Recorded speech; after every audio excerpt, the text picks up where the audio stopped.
I'd like to introduce our Master of Ceremonies for today. Our Master of Ceremonies is a final year law student, and he's the current president of the University Law Students Society. He's been a strong advocate against the university's autocratic management style, and he's represented students in discussions with the legal profession about the crisis in the law school which led to the loss of many of its outstanding academic staff. Please welcome Fletcher Clark.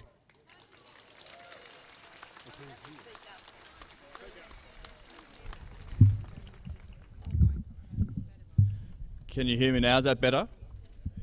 Okay.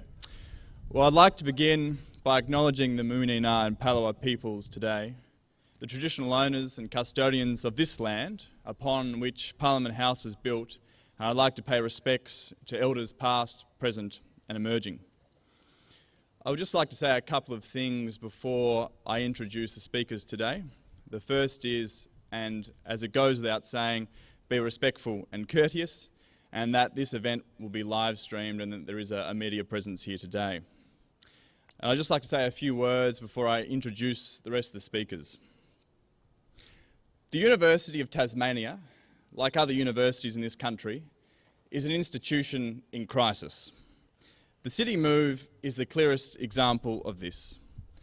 It is the most significant symptom of a much broader disease in the tertiary education sector, that being managerialism and a corporate culture which has gone long unchecked.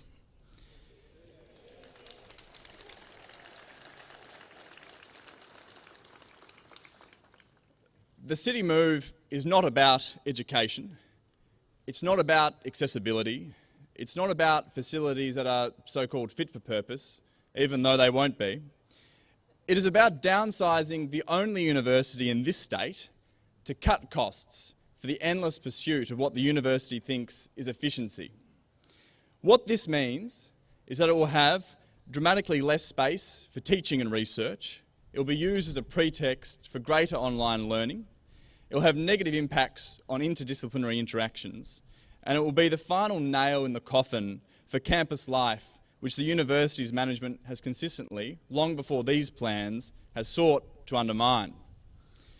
This entire process has lacked any genuine or meaningful consultation. That is not to say that simply because I personally have concerns about the move that have been dismissed, that it therefore lacks proper consultation.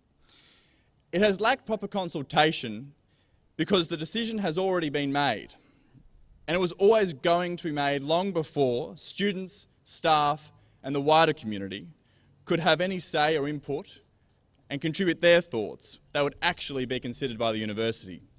Instead, the university's management continues on a path which very few people support and has created an environment for much frustration and angst.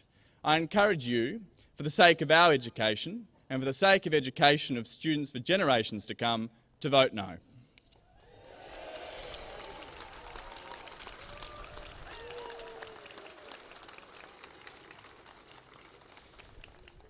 Now that leads me to introducing our first speaker for today. I would like to introduce Professor Pam Sharp. She is Chair of the Save UTAS Campus Group and is a Professor of History at the University of Melbourne and formerly of the University of Tasmania. Please welcome Professor Sharp. Thank you, Fletcher. It's for people like Fletcher that we're doing this. We are voting no. Can you hear me, everybody? No. It's a powerful word. There's lots of ways you can say it. I've been practicing them in the car. At the start of the shake-up process, the UTAS Vice-Chancellor said there was no chance that university relocation wouldn't be happening. No chance. Apparently, however big the resistance and however small the social licence, there is no chance. Well, we still believe there is a very big chance.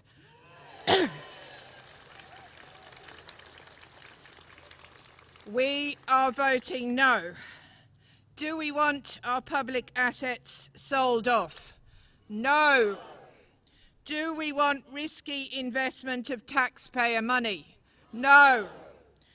Do we want UTAS as a property developer? No. Do we want to have the university that became famous for strangely selling its beautiful campus? You know that Tasmania thing. Oh, only in Tasmania would they do that. Well, our answer to that is no. Do we want the worst university in Australia, the low and no ATAR capital of the academic universe? No and no. Do we want a university with one-size-fits-all teaching and limited subject choice that doesn't include lectures? No. Despite saying we want to educate all Tasmanians, and some of them need much support, do we want a mainly online university? No, we do not. Do we want the university with the highest attrition rate and the lowest student engagement reported in Australia? No, we want something better.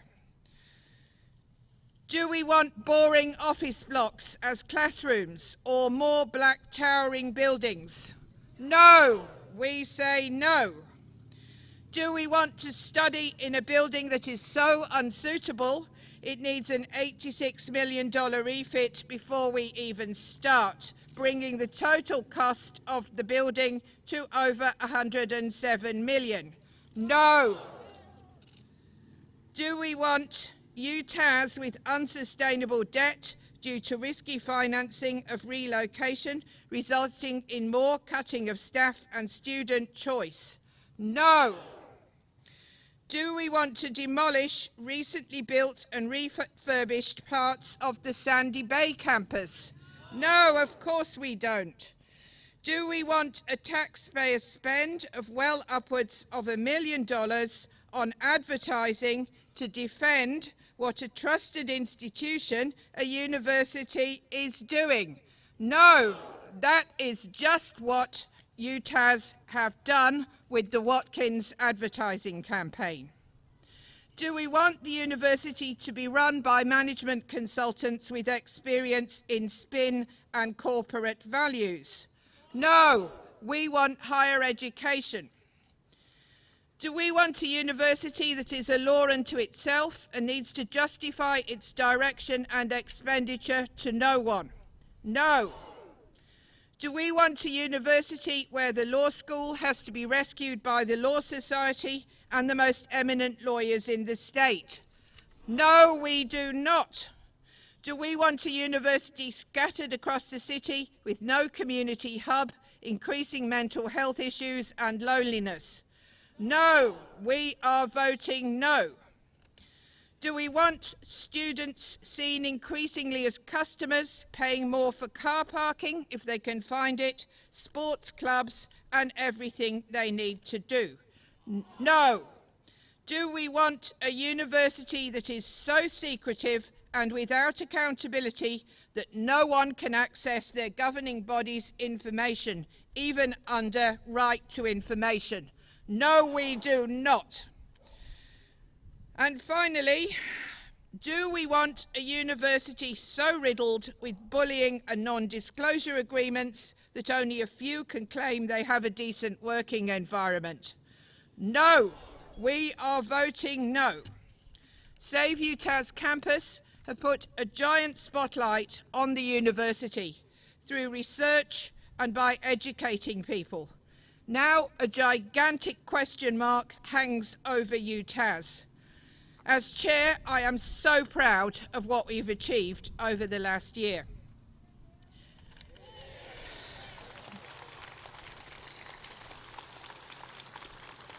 Thank you, and thanks to my great committee.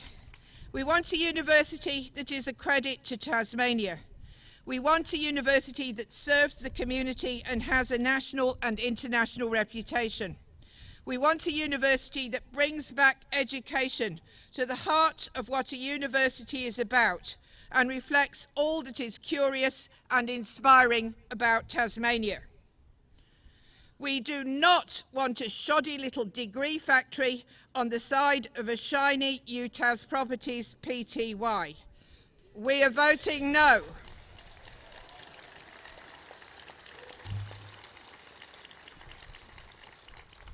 And finally of all, we do not want a situation where everyone wonders why our generation allowed the university to commit suicide at the same time as putting the densest housing development in Tasmania in the middle of Sandy Bay.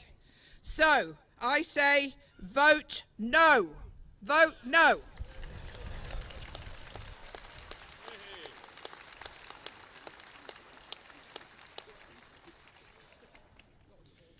Thank you very much, Pam.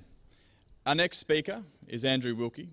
Andrew has been our Member of Clerk in Federal Parliament since 2010. Please welcome Andrew Wilkie.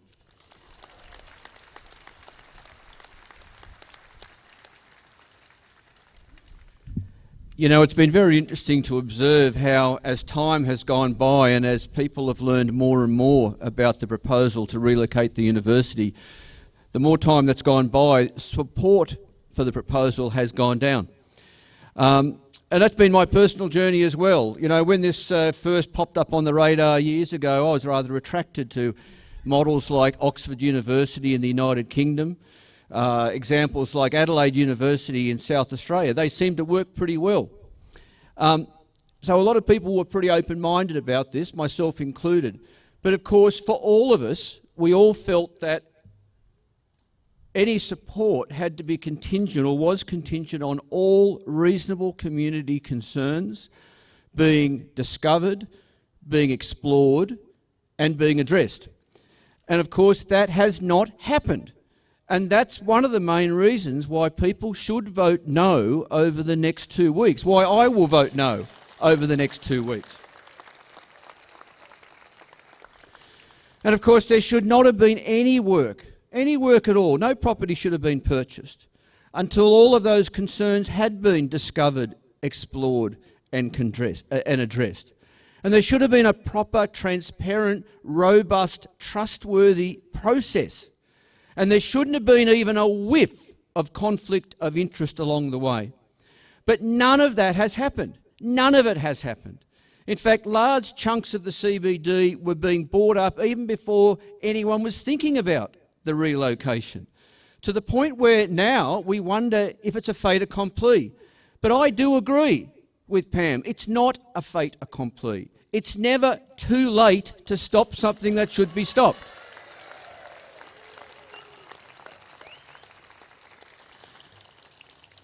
And as far as that criteria for a robust, transparent and trustworthy process of consultation, it's been a sham.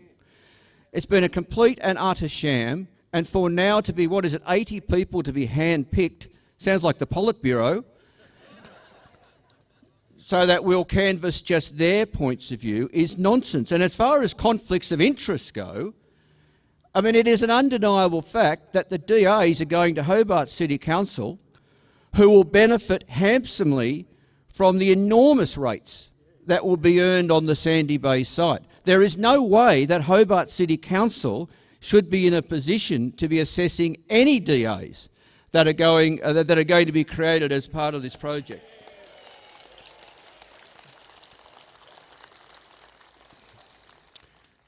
Those of you who read my opinion piece Friday would have noticed my comment that the politics of this are a curious thing. Of course, the federal government has no direct role in the decision-making or the funding of the project, and in fact the university exists, of course, by virtue of an act of the state parliament, and of course sits on land that was gifted by the state. So are there any state politicians here? One? Anyone? Not one? Well, what does that say about the failure of the political class that not one relevant elected member of parliament is here to at least find out what you've got to say?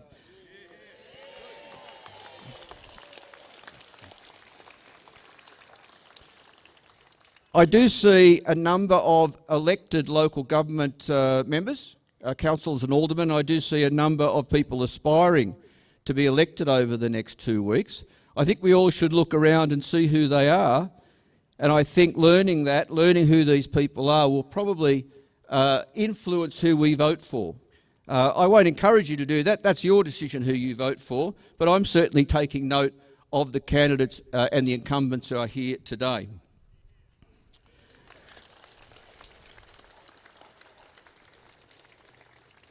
What is it about Tasmania? What is so hard about having proper process? What's so hard about having strong political leadership? What's so hard about consulting and giving the community ownership of reform and progress? It's a bit like the footy stadium, which I also oppose and think is a shocking proposal, but we won't spoil today by talking about that. I've only got a few minutes, so I'll wrap up here. A call to action. A call to action. There are things to be done from here. For a start, the university must stop all work. Not just pause the work on the Sandy Bay aspect of this, but to stop all work, including the work on the forestry building and elsewhere.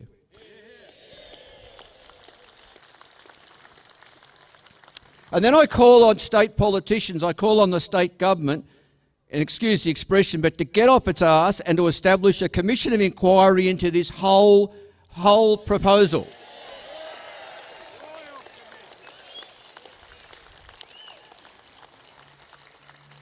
And I call on everyone here to join with me and vote no.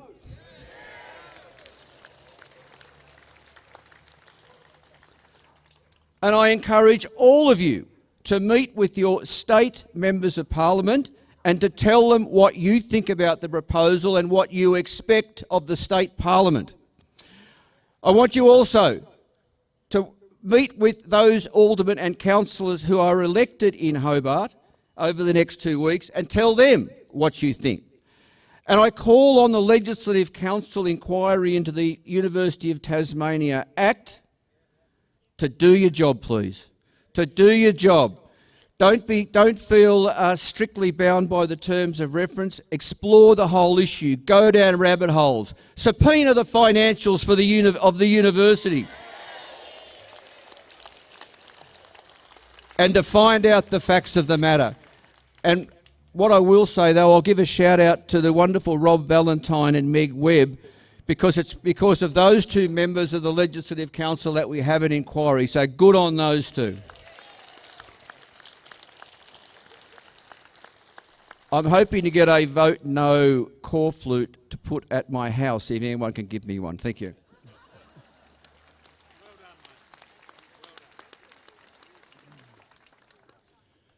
Thank you very much, Andrew Wilkie. I'd like to introduce our next speaker, Greg Barnes SC. He is a barrister and a Mercury newspaper columnist, so please welcome Greg Barnes.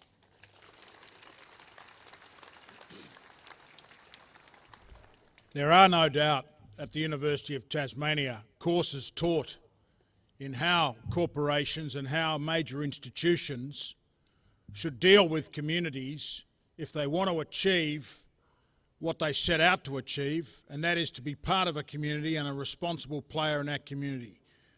Lesson 101 is not to do what the University of Tasmania is doing, has done and will do. That is, I have rarely seen around this country a more arrogant, inept and outrageous display by an institution in considering what is an enormous impact on our city.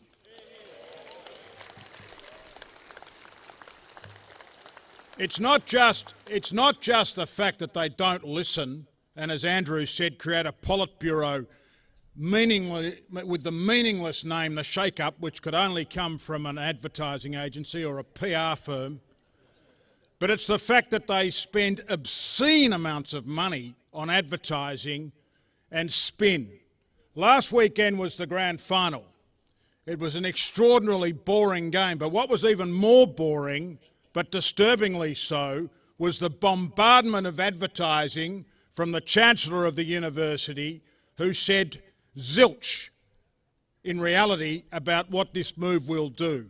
Those advertisements would have cost hundreds of thousands.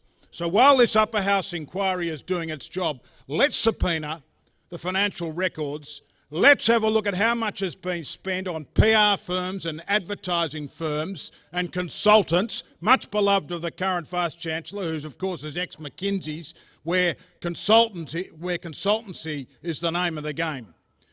This is an incompetent administration. This is an administration which needs to be brought to heel. As my colleague at the Mercury, as a columnist at the Mercury, John Lawrence has said, and I think he said it again in a submission to the Upper House inquiry, this is an institution that is a law unto itself. Every year we have estimates committee processes where Hydro, TT Line and others are rightly brought before the Parliament to account for their activities, financial and non-financial. This institution says nothing. Furthermore, it insults us with a bland annual report that tells you nothing about the state of its accounts. And now, of course, with a culture of doing what it wants and riding roughshod over institutions, including the Parliament, it has now taken one step too far. This community will not stand for a major real estate play in Sandy Bay, for a dotting around the city of a few buildings which are then called a university, and for the destruction of an education system. Let me tell you, I'm a lawyer. I travel around Australia. Everywhere, every jurisdiction I've been into in the last 12 months has said, what have they done to the law school? Why have they destroyed the law school and the University of Tasmania? That's how bad the reputation is. And of course, it's the culture of fear at that university. Non-disclosure agreements. I've read those agreements. They say that you are not allowed to speak disparagingly about the university in public or private. So you're not allowed to have a dinner party and tell your friends how badly you were treated for fear that someone might dob you in and they rip up your non-disclosure agreement and make you pay some money. I mean, what sort of institution is this? This is meant to be an institution of learning, of tolerance, of diversity, of allowing for freedom of speech and freedom of views. This Vice-Chancellor likes to parade as someone who says, we welcome this process, we welcome these Save No rallies. Well, he doesn't mean it.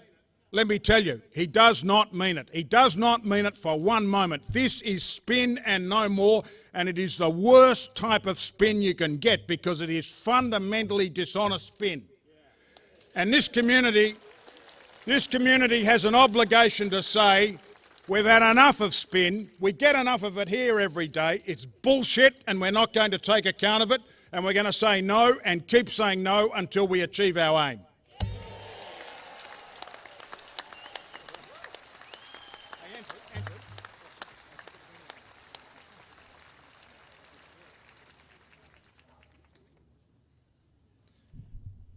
Our next speaker is a distinguished Emeritus Professor at the University of Tasmania and is also an Honorary Professor at La Trobe University and the University of Queensland.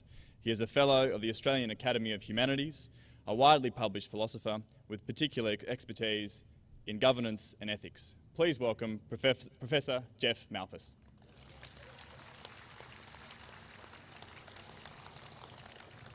We often talk about leading universities. Usually we mean universities that lead in teaching and research.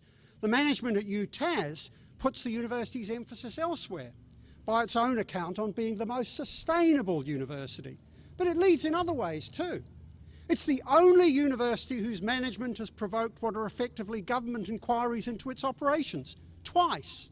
It's the only university whose management has decided to offer its Vice-Chancellor $1 million salary and a job effectively for as long as he wants it.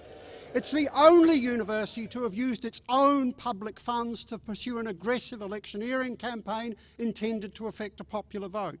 It's probably Australia's first fully McKinseyised university and one of the first in which property development has become a core activity. So it is a leading university, just not in the ways we thought it should be. This electors' poll is not about where the university should be located.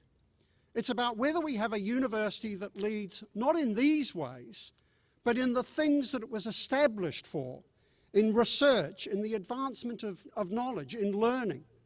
That's where the university should be a leading institution.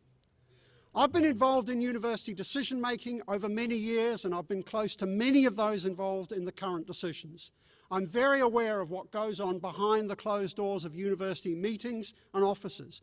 I'm also very aware of the lack of any real evidence to support the university's claims regarding the supposed benefits of its move into the city. This is not a move about educational opportunity, about campus modernisation, or about civic advancement. This is purely and simply a move about cost reduction, capital realisation and managerial control. And one of the amazing things here, particularly if you look at the 140 of the 149 submissions to the Legislative Council review, 140 of which at least are deeply critical of the university, what's amazing is that the state government, as Andrew has pointed out, has done nothing.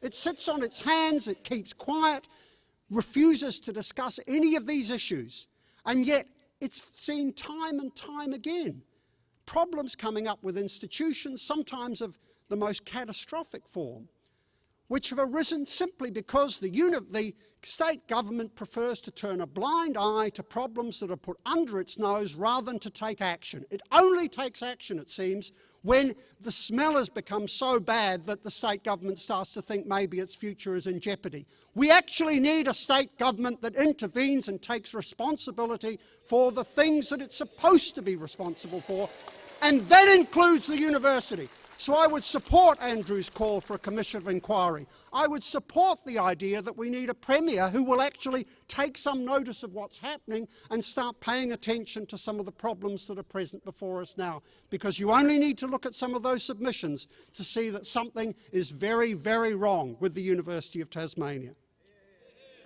The move into the city that the university has been spruiking, that the Chancellor and Vice-Chancellor and the COO have been telling us is so wonderful, will not give us a stronger university. It will give us a weaker university, which is why so many past and present academics are opposed to the move and what lies behind it. So if you want a university that really does lead in the things that matter, if you want a university where academic and educational values come first and face-to-face engagement is the priority, if you want a university whose degrees and other qualifications still have some value, if you want a university that works for its community's benefit rather than the benefit of university managers, if you want a university that listens to its community and that respects its staff and students, if you want a university that Tasmanians can be proud of, then you only have one choice. Vote no to the city move and vote for a real university rather than the McKinsey-ized fake that the university management is asking you now to endorse. Thank you.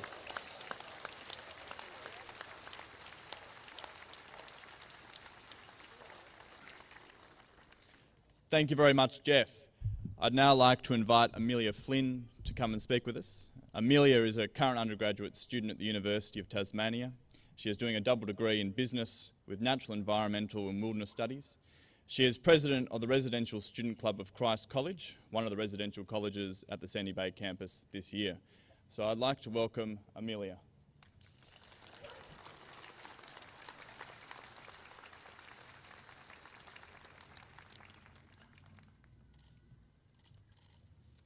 Thank you. The move to the city that UTAS has proposed and has already taken action upon has already seen such negative effects on so many once established and thriving communities. Whilst change is never an easy thing to face, there are times when it needs to be looked into why it is happening, who is supporting the changes and whether it is truly going to be beneficial. Moving the UTAS campus into the city is one of those changes that is not going to be beneficial for anyone. I moved to Tasmania from Victoria in 2021, expecting to be spending the majority of my days on the beautiful university campus overlooking the magical Derwent River, on a campus full of student life and in a university encouraging our learning and pushing us to succeed. Yet upon arrival and continuing into this year, I have spent the majority of my hours learning off a computer screen, watching lectures that were recorded 3 years ago. My business unit My business unit classes are taking place in a leased out room of the KPMG building in Hobart CBD, where students frequently have to walk to and from the residential college at night because the university transport doesn't run that late. University is not just for academic learning, but it is also a pivotal in learning lessons about life, independence, and your own responsibilities.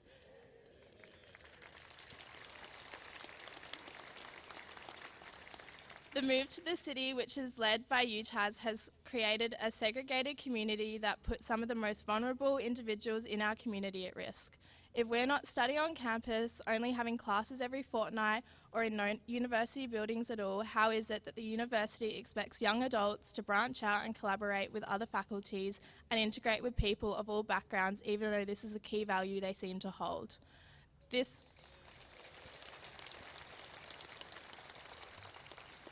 This proposal has taken away the core reason why so many of us come to study at UTAS, which is to learn. Instead, we are watching videos, attending fortnightly tutorials with no information about contact hours being increased in the foreseeable future. There is not one student I have known who is in support of the move to the city, and there are so many students, myself included, who have been incredibly let down by what UTAS is trying, but significantly failing to provide us with, which is a quality education and memories with friends will reflect upon in later years in life.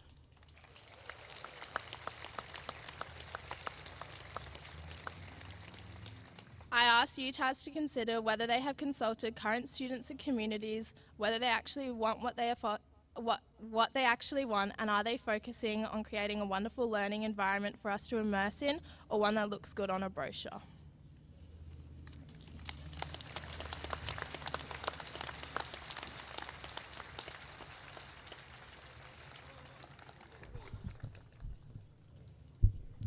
Thank you very much, Amelia. I'd like to welcome and introduce Peter Bashevkas. Peter is an award-winning architect and urban designer with over 40 years' experience in university planning and design. He was a member of the UTAS Shake-Up panel until his resignation this week. Please welcome Peter.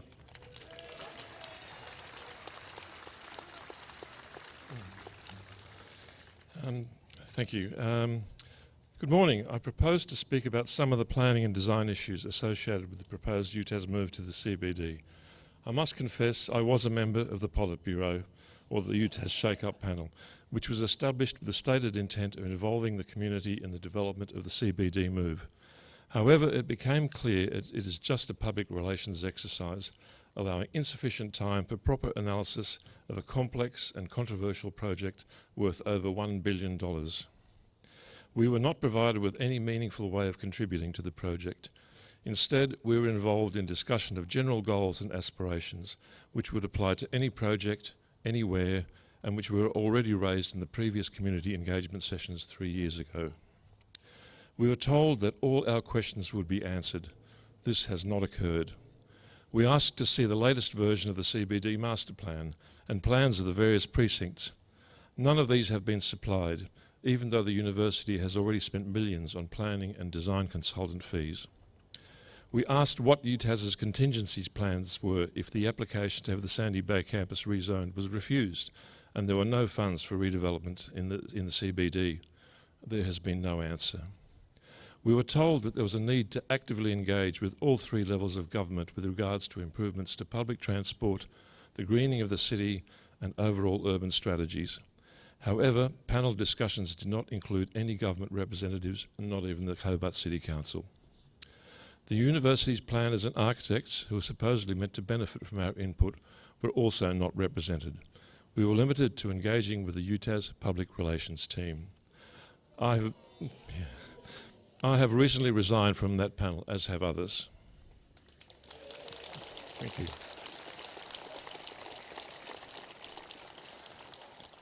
In 2019, as justification for relocating the university, UTAS claimed that 2/3 of the Sandy Bay buildings were due for replacement and that it would cost substantially more to refurbish them than to move to new facilities in the city.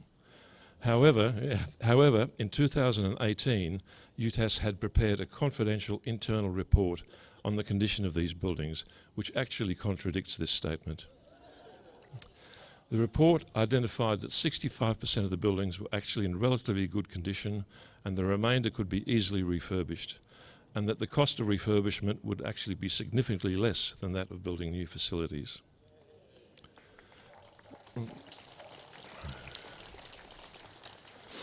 The report also stated that the university had not properly maintained its Sandy Bay buildings, with a maintenance backlog in excess of $100 million.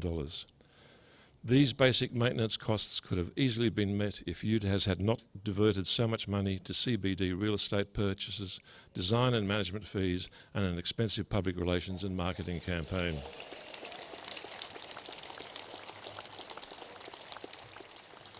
The report also specifically identified a number of significant buildings on the Sandy Bay campus that are in good condition, yet the university's Sandy Bay master plan shows that most of these will actually be demolished. These include the Centenary Building, the Law Faculty, Administration, the old IMAS building, Pharmacy, the new Glasshouse Research Complex, and the Uni Gym. UTAS has also recently revealed that it currently uses less than 20% of its Sandy Bay facilities, yet it has chosen to lease space in the CBD while perfectly good teaching spaces remain vacant at Sandy Bay.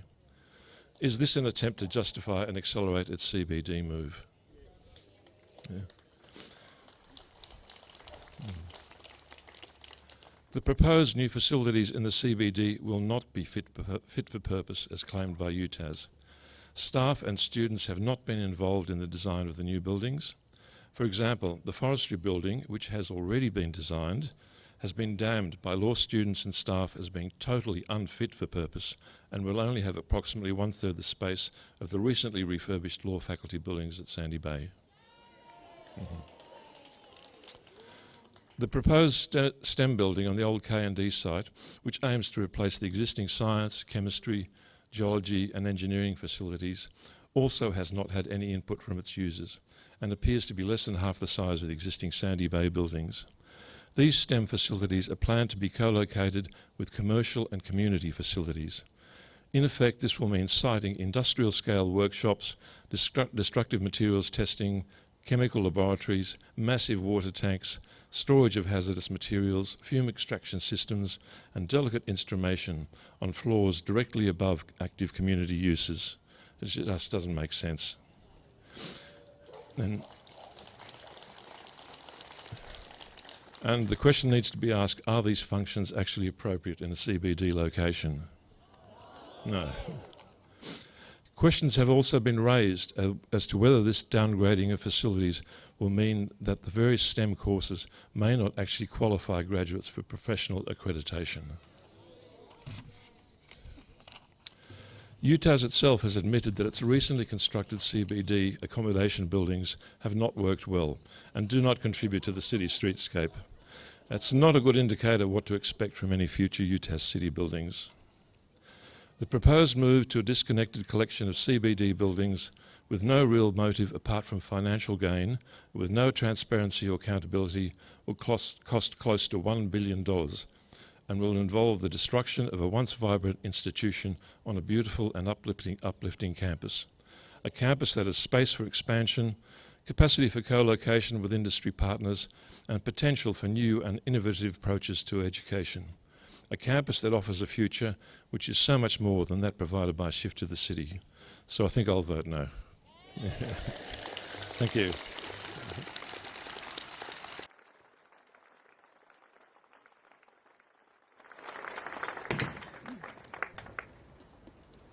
Thank you very much, Peter. I'd like to introduce Dennis McLaughlin. Dennis is a CBD retailer and has operated businesses in the Hobart CBD for 50 years. Please welcome Dennis. Good morning, afternoon, everybody. Yeah. Right. That's it. Thank you. Okay. As a representative of many businesses in the CBD, I appreciate the opportunity to present our thoughts against the UTAS move and their destroying of our business district. We've all witnessed a hugely expensive wall-to-wall propaganda campaign by UTAS on television, radio, newspapers and social media, which has cost UTAS hundreds of thousands of dollars, maybe $1 million, and is nothing but a barrage of spin and doubtful facts.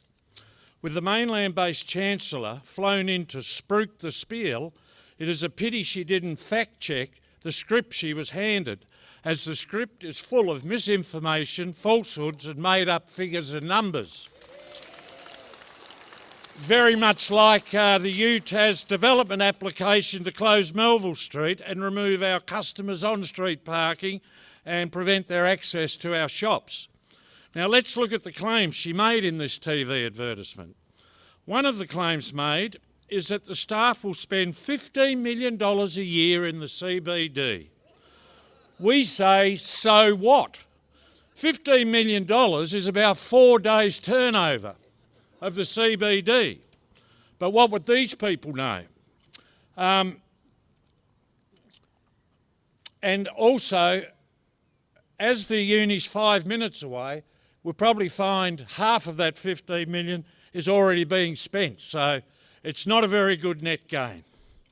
Now, with UTAS planning to cram thousands of students into the city each day, our existing customers will be driven from the city, and we estimate that well over $100 million of business will be lost each year as our customers give up trying to access us and shop elsewhere. The advert also says that 4 out of 10 students already study in the CBD. This exaggeration is based on how you define the CBD. UTAS and some others define the CBD to include Domain House, the Menzies Centre, maybe just, the Hedberg, the Hunter Street Arts Centre and the IMAS building in the CBD.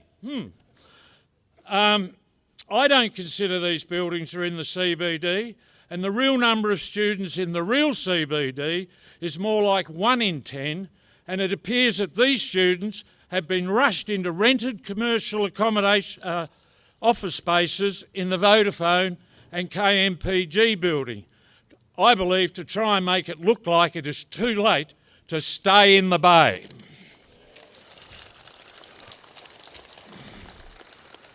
They also use their version of the CBD to say that the total area they will occupy in the city is only 4%. But if you take the true boundaries of the CBD, it would be over double this number and maybe over 10%.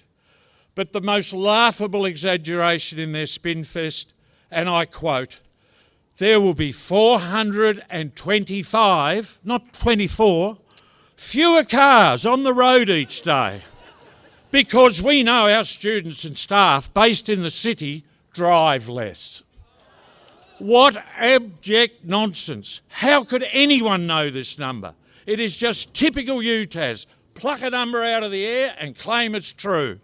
Just like their false traffic studies and false consultation claims in the Melville Street Parklet fiasco, which is still alive. They have not withdrawn it, they've only paused it, and it's because of the pushback of all of these you people and a lot of us city people that they've put it under the bench for now. But mark my words, they still want to take Melville Street. I will close with this thought. Yesterday, I'm not a preacher, this really happened. When working in our garden, I came across an invasive climbing plant which was strangling the life out of a perfectly healthy tree and was taking over the tree's place in our garden. As I was fetching the secateurs, I couldn't help but think how this was a perfect analogy of what is happening in the CBD.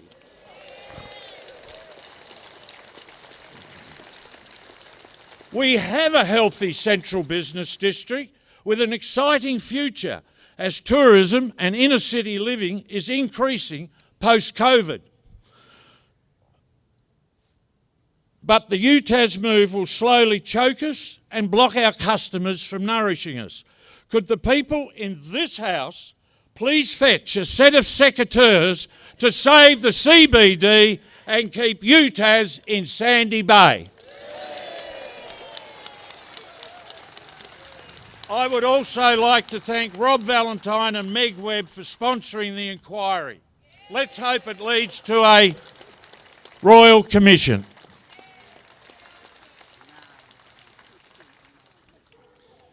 Thank you very much, Dennis. Our second last speaker today is Lewis Ringwald. Lewis is a UTAS graduate, having completed arts and law degrees at the University of Tasmania in 2016. He has held numerous roles at the Tasmania University Union and Tasmania University Law Student Society, and also worked in marketing at the university. He now works as a lawyer in Hobart. Please welcome Lewis. Thank you, Fletcher. And it's hard enough getting two law students to agree on something, so the fact that the entire faculty agrees on not going to the city really shows you the strength of the student resolve.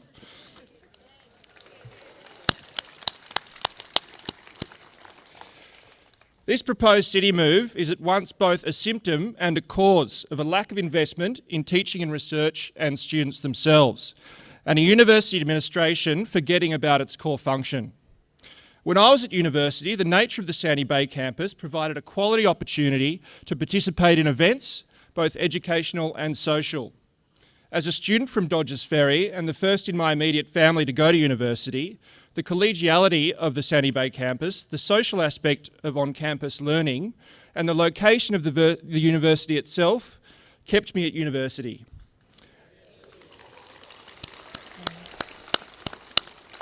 At no point did I dread, in Professor Black's terms, catching two buses or the name Sandy Bay.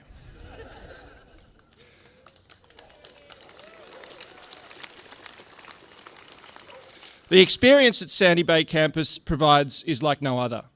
If it wasn't for the sports, the activities, the late nights and shenanigans, the scavenger hunts and outdoor parties, students from all backgrounds and nationalities put on in the vast and welcoming grounds of the Sandy Bay campus, I would not have continued. In my various roles at Tolls and the TUU, the nature of the campus made it so much easier to organise events and to bring students together. We organised cross-faculty events with the Medical Society, using the facilities of the Sandy Bay campus, and those from other campuses would lament the lack of facilities and open space for their own activities.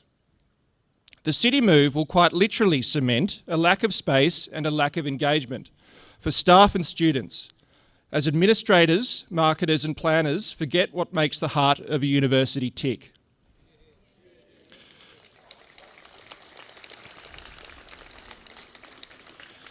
UTAS's recent track record is becoming less and less aligned to fostering the engagement and encouragement of students and the dedication to teaching and research it has come to be known for.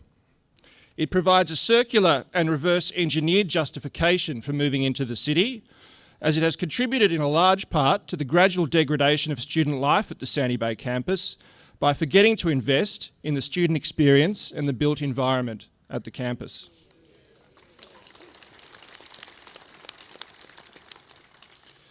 The argument in part relies on a bizarre piece of propaganda dressed up as research that equates UTAS Sandy Bay campus as somehow an elite university with the same access problem as elite universities like Oxford and Cambridge in the UK, but somehow gives a pass to the same university moved 7 minutes up the road but without proper student facilities, as now magically a beacon of access.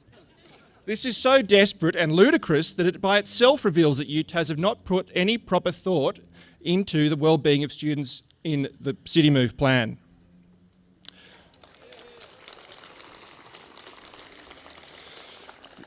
University administrators are paternalistically using future students' own disadvantage against them, having not emphasised prioritising that group of students in the past. These are students who will be eager to learn and participate in university after having done so in person at school, students whose enthusiasm is reduced to sitting in their bedrooms participating in tutes and lectures online due to the lack of lecture theatres in Hobart. How demoralising is that? How bad is that for retention?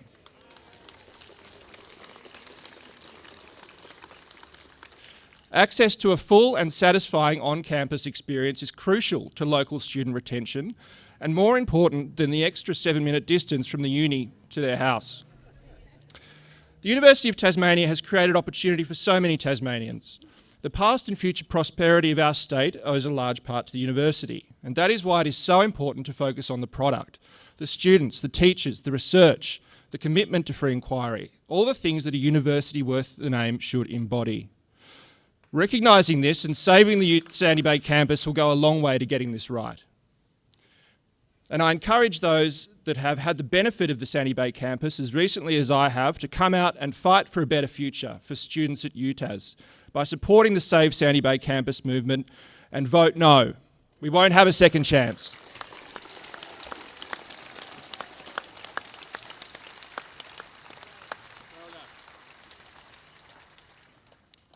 Very well said, Lewis.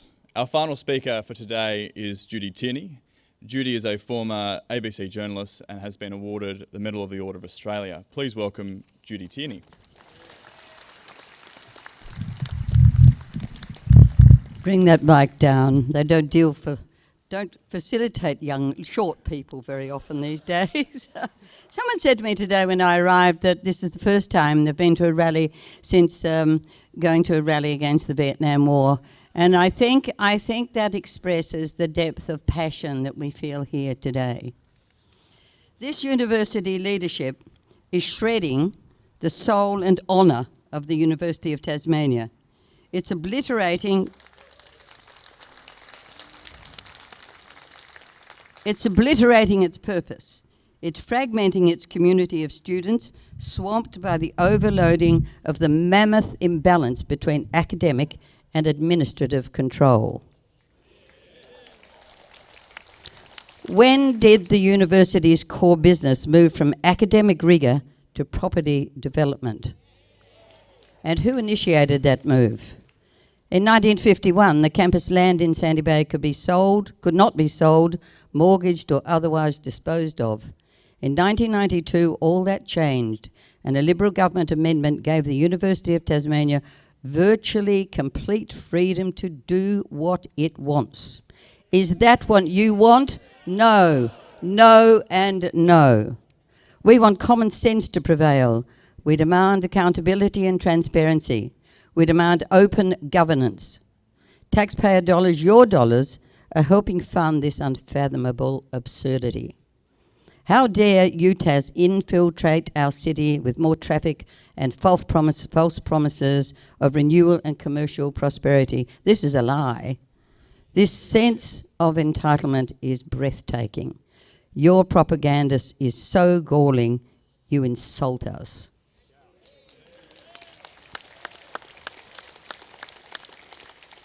Did they think there would be no revolt? How dare the University Council think its actions are for the greater good? A massive $600 million migration 7 to 10 minutes up the road. How dare they run roughshod over those who live here and do not want to see the university campus turned into a bloated and improper profit opportunity? This is seismic vandalism. Our current largely sycophantic Hobart City Council has facilitated ghost meetings with the University Council.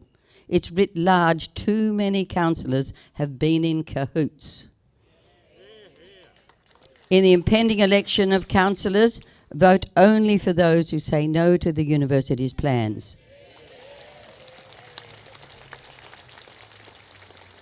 On your referendum form, vote no, no and no. Only your passion, your rage and your sense of being done over will stop this madness. Only a full parliamentary inquiry, and not just the Constrained Legislative Council current review, only a full parliamentary inquiry will reveal the sham and intention of this madness.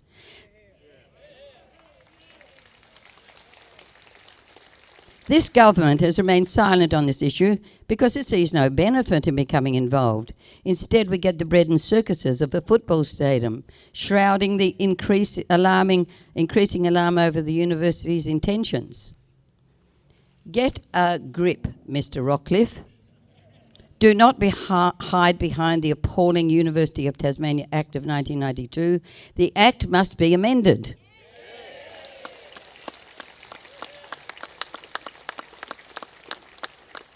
On your watch, you are allowing this university plan to flourish. This plan that smothers the size and funding of footy stadiums and Macquarie Point fiascos.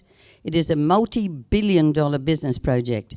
It is wholesale sacking of a once globally respected and admired campus, leaving carcasses of buildings to fall into disrepair to bolster the case for relocation.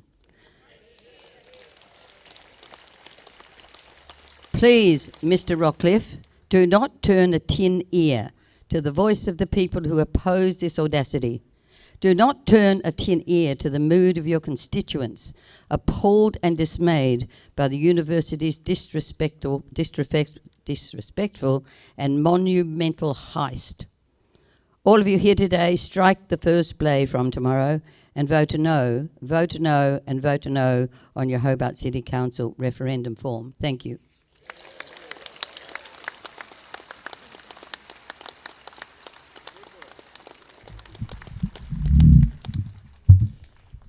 Thank you so much, Judy. That was incredible.